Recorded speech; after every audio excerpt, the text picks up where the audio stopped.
tokony hiteny fa tsy mety ny manao tahaka ny garagara ka ny natao hitarika indray no kely feo.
Jolisson Yamina Privana anarako faharoa folo taona aho ary mipetraka any Itosy mianatra eny amin'ny école supérieure polytechnique d'Antananarivo taona fahatelo misaotra tompoko.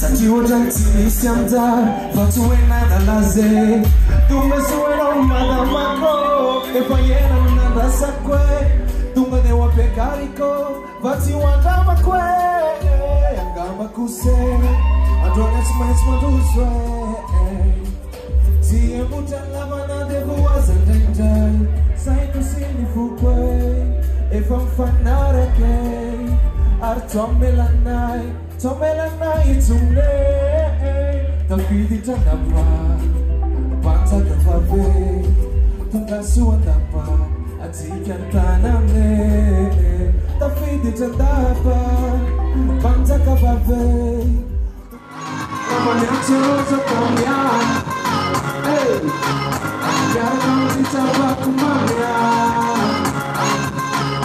Sana tira unyanyanya Aye Kutu nenongeni fu Kane faksaru Tamu kafe nome fanu kafan faceru Netro kyo netro Skozrak navoro Yamuna yentane lanzana chatok Fa Neza kampano meti Ucham misera na mama refema muchete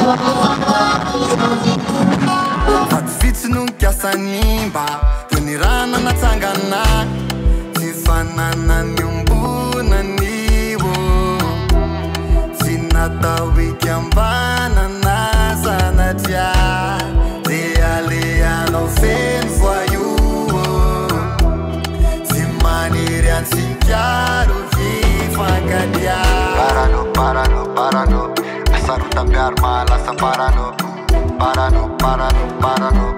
Dico airere da watana parano. Parano, parano, parano. Saruta piar mala sa parano. Parano, parano, parano.